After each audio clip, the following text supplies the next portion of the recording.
Imagine करो तुम एक ऐसी दुनिया में रहते हो जहाँ पे super human martial artist exist करते हैं। दीवार तोड़ना बिल्कुल आम बात है उनके लिए। बड़े बड़े जानवरों से लड़ जाते हैं, वो भी खाली हाथ। नॉर्मल ह्यूमंस से भी ज्यादा स्पीड में मूव करते हैं और ऐसे सिचुएशन और अटैक्स को सर्वाइव कर जाते हैं जहाँ पे बंदा मरना ही मरना था। अब तुम्हें सुन के लग रहा होगा क्या बात बोल रहे हैं नेक्टर। तो मैं सिंपली बताना चाहता कि मैं बात कर रहा हूँ बाकी के यूनिवर्स की। और इतने सारे फाइटर्स हमें देखने के लिए मिलते हैं, लेकिन सभी को 2 मिनट में धूल चटाने का जो दम रखता वो है यूजिरो हानमा। एक ऐसा इंसान जिससे गवर्नमेंट और मिलिट्री परमिशन मांगती है। एक ऐसा फाइटर जिससे यूनाइटेड स्टेट्स ने है साइन करवा रखा पीस ट्रीटी, क्योंकि वो इतना डर गए थे उससे। एक ऐसा क्रीचर जो डोमिनेट करता है बाकी के पूरे यूनिवर्स को। यूजिरो खाली स्ट्रॉन्गेस्ट मार्शल आर्टिस्ट नहीं है, वो officially the strongest creature on earth है। अब सवाल ये आता है यूजिरो इतना ताकतवर कैसे बना? पूरी की पूरी आर्मीज क्यों डरती हैं उससे? और यूजिरो की कितनी पावरफुल है डीमन बैक? तो इस वीडियो के अंदर हम यूजिरो हानमा की physical strength, speed, reflexes, durability, martial arts abilities, battle intelligence, super human senses और उसकी डीमन बैक, सभी चीजों की बात करेंगे। And my name is the Nectar. और चलो सीधा मैं शुरू करता हूं। Chapter 1 Yujiro super human physiology. अब जो यूजिरो है बिलोंग करता है लेजेंडरी हानमा ब्लड लाइन से, लेकिन उसकी बॉडी को ह्यूमन कहना बहुत इनकरेक्ट है भाई। यूजिरो की बॉडी का हर मसल है डिजाइंड है लड़ने के लिए। उसकी हड्डियां बहुत मजबूत है, मसल्स बहुत ज्यादा डेंस हैं और उसके रिफ्लेक्सेस है जो नॉर्मल ह्यूमन लिमिट्स को कब का क्रॉस कर चुके हैं। और हानमा ब्लड लाइन के अंदर एक काफी इंटरेस्टिंग बात है कि वो जितने बूढ़े होते जाते हैं वो उतने ताकतवर होते जाते हैं। और काकू कायो जो कि काफी खतरनाक मार्शल आर्टिस्ट है, उनकी एज 146 है। उन्होंने भी यूजिरो के बारे में ऐसा कह रखा है कि यूजिरो की बॉडी है जो बिल्कुल परफेक्ट है लड़ने के लिए। नॉर्मल मार्शल आर्टिस्ट जो होते हैं डेकेड से ट्रेनिंग करते हुए आते हैं ताकि उनकी बॉडी ताकतवर हो, लेकिन यूजिरो कुछ ऐसी एबिलिटीज के साथ पैदा हुआ है कि कोई फाइटर उससे टक्कर ले ही नहीं सकता। ऐसा कहा जाता है कि यूजिरो हानमा जब पैदा ही हुआ था तो जो हर जिंदा क्रीचर एग्जिस्ट करता पूरे अर्थ पे, उनका एक रैंक नीचे हो गया था फूड चेन में। यानी तुम इस बात को समझ पा रहे हो कितना भार है इस बात में। ह्यूमैनिटी के अंदर खाली एक और फाइटर लड़ाकू नहीं आया था, एक एपेक्स प्रेडेटर आया था।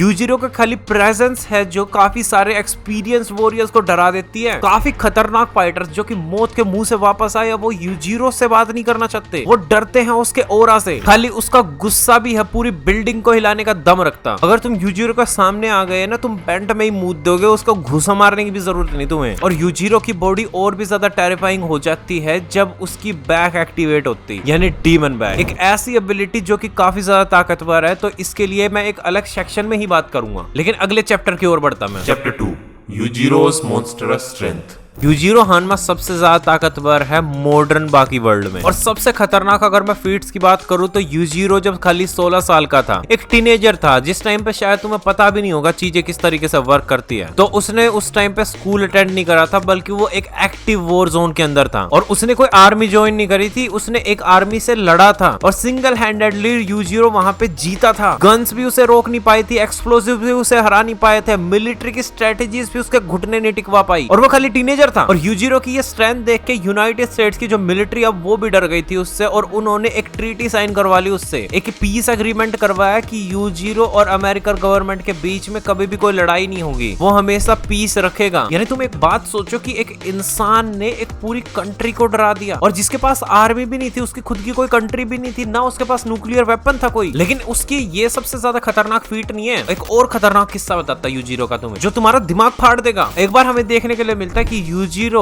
और उसका बेटा बाकी है जो लड़ने वाले होते एक दूसरे से, लेकिन तभी अर्थक्वेक आ जाता है और पृथ्वी हिलने लगती, जमीन बहुत जोर से थरथराने लगती है और सभी लोग डर जाते हैं। लेकिन यूजिरो क्या करता है, तुम सुन के चौंकोगे भाई। अब यूजिरो बस हवा में एक मुक्का करता और जमीन में मारता देखे, और अर्थक्वेक रुक जाता। कोई मशीन, कोई वेपन, कुछ नहीं, बस एक घूसा मारा था उसने जमीन में और रुक गया अर्थक्वेक। अब कुछ लोग मानते हैं कि यूजिरो के पास काफी ज्यादा ताकत है कि उसने अर्थक्वेक रोक दिया, लेकिन कुछ लोग ये भी कहते हैं कि वो एग्जैजरेटेड था बस। लेकिन तुम्हें ये बात समझनी पड़ेगी कि बाकी का वर्ल्ड किस तरीके से वर्क करता है। बाकी के वर्ल्ड के अंदर ये कहा जाता है कि यूजिरो सबसे ज्यादा ताकतवर है, तो जमीन में अगर वो घुसा मारेगा तो अर्थक्वेक रुकेगा भाई। अब तुम्हें सुनने में काफी बिजार लगेगा, मेरे को भी पर्सनली लगता, मेरे को भी डाइजेस्ट नहीं होता भाई, बस सोच के तो मजा आता। अब वीडियो में हम आगे बढ़ेंगे, लेकिन मैं तुम्हें एक बात बताना चाहता हूँ कि अगर तुम्हें मेरी वीडियोस देखने में मजा आता है तो तुम एक बार ज्वाइन कर लो चैनल, जिससे मेरी काफी ज्यादा हेल्प हो जाएगी। अगर तुम सपोर्ट करना चाहते हो तो कर सकते हो। Chapter 3 Yujiro's insane durability. अब देखो ताकत कुछ भी नहीं है अगर तुम ड्यूरेबल नहीं हो, सच्ची बताऊं तो। एंड सीरियसली जब भी मैं यूजीरो की बात करता हूँ मेरे को बहुत डम्प फील होता है। रीजन इसकी मैं कमियां ही नहीं निकाल सकता और मेरे को मजा भी आता वैसे तो। हाँ, अगर भाई हम यूजीरो की ड्यूरेबिलिटी की बात करेंगे अब तो तुम्हें बस एक बार किस्सा बताना पसंद करूंगा। एक बार क्या होता, आसमान में से बिजली आके पड़ती है जमीन पे और जब वो पड़ने ही वाली होती तो यूजीरो पे पड़ जाती है वो गलती से। अब इमेजिन करो एक नॉर्मल इंसान पे बिजली पड़ेगी तो उसको क्या होगा, वो मर सकता है और मरेगा नहीं तो कम से कम चिल्लाएगा तो यार। लेकिन यूजीरो है जो कुछ नहीं करता भाई, उसका स्केलेटन दिखने लगता है, उसके बॉडी का हर हिस्सा दिखने लगता है उस बिजली की वजह से, लेकिन वो टस से मस नहीं होता, बिल्कुल नहीं चिल्लाता, बस अपने रास्ते पे चलता जाता और ऐसा लगता कि उसे फर्क भी नहीं पड़ा। कुछ सेकंड्स के लिए उसका कंकाल भी दिखने लग गया था जो कि काफी ज्यादा डिमोनिक था, लेकिन उसको कुछ भी नहीं हुआ। प्लस जब मियामोटो मुसाशी को जिंदा करा जाता है तो मुसाशी और जब यूजीरो की लड़ाई होती है तो मुसाशी है जो काफी खतरनाक अटैक्स करता है यूजीरो पे, लेकिन मुसाशी ने ये कहा कि जब वो उसकी बॉडी को मार रहा था तो ऐसा लग रहा था कि वो किसी मेटल को मार रहा। तो इस बात से तुम सिंपली ये समझ जाओ कि ये कोई नॉर्मल ओपोनेंट नहीं है भाई और मुसाशी है कोई नॉर्मल इंसान नहीं है। Chapter 4 Yujiro speed and reflexes.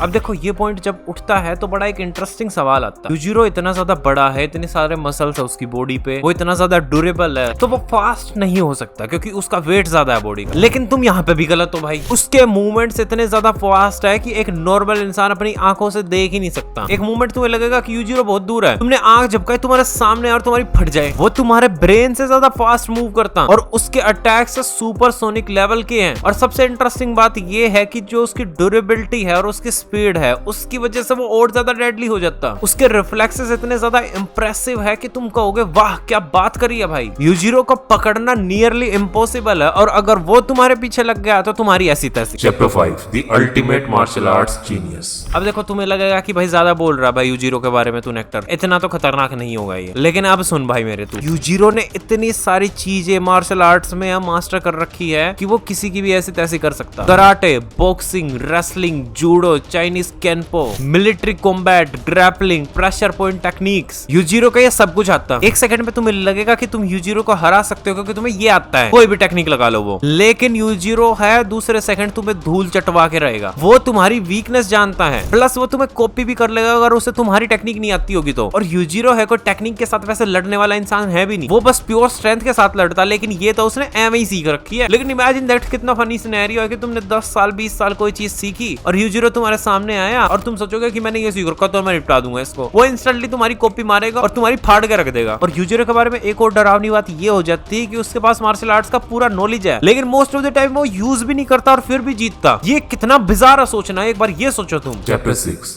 The dressing technique and enhanced vision. अब यूजीरो की सबसे ज्यादा अजीब एबिलिटी आती है ड्रेस टेक्निक। अब सुनने में तुम्हें लग रहा होगा कोई ड्रेस पहन के आएगा, नहीं भाई कोई फैशन फूशन वाली बात नहीं है। इसके अंदर क्या होता है, यूजीरो है जो अपने ओपोनेंट को पकड़ता है और उन्हें इतना जोर से गोल घुमाता चारों तरफ कि उनकी बॉडी पे से हर कपड़ा है फट जाता है और इंसान की बॉडी है जो पूरी की पूरी उसके लिए एक वेपन बन जाती है। उनका सर और उनके लिम्स है वो जमीन पे मार के फोड़ भी सकता। और ये टेक्निक है यूजीरो ने है बाकी पे यूज कर रखी है और बाकी तो सर्वाइव कर गए इस टेक्निक को क्योंकि वो हान में ब्लड लाइन से। लेकिन इमेजिन दैट कि अगर वो एक नॉर्मल इंसान के साथ ये कर देगा ना, वो इंस्टेंटली वहीं पे मर जाएगा, दम तोड़ देगा और उसके सामने वाला जो ओपोनेंट है वो ही उसका वेपन बन जाएगा। और सेकंड बात, यूजीरो की इनहैंस्ड विजन के बारे में बात कर लेते हैं हम। हमारी नॉर्मल आईज हैं जो ह्यूमन बॉडीज देख पाती, लेकिन यूजीरो जब किसी इंसान की ओर देखता है तो उसे फिजिकल वीकनेसेस दिख जाती है उसको उसके डैमेज्ड ऑर्गन्स दिख जाते हैं, टूटी हुई हड्डियां दिख जाती है, हिडन इंजरीज भी दिख जाती हैं, इवन वो सीरियस हेल्थ प्रॉब्लम्स भी देख पाता है सामने वाले की। एक तरीके से तुम कह सकते हैं कि यूजीरो के पास एक नेचुरल एक्सरे विजन है और जब वो ये चीजें देखेगा कि तुम्हारी ये वीकनेसेस है तो वो उसे एक्सप्लॉइट करेगा ही करेगा। Chapter 7 the demon back.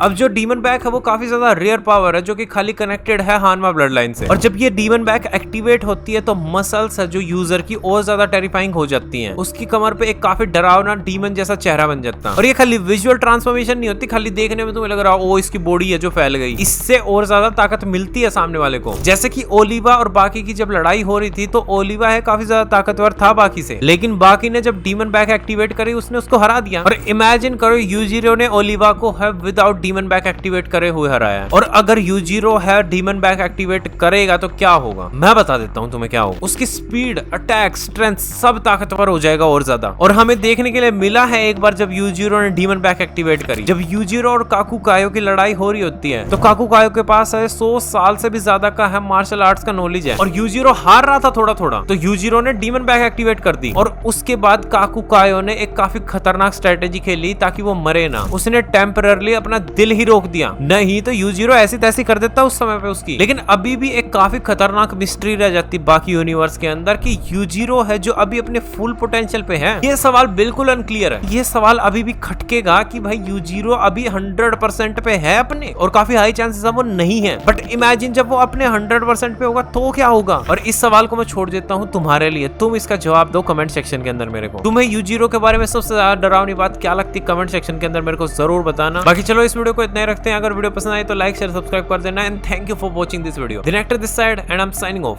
Bye bye.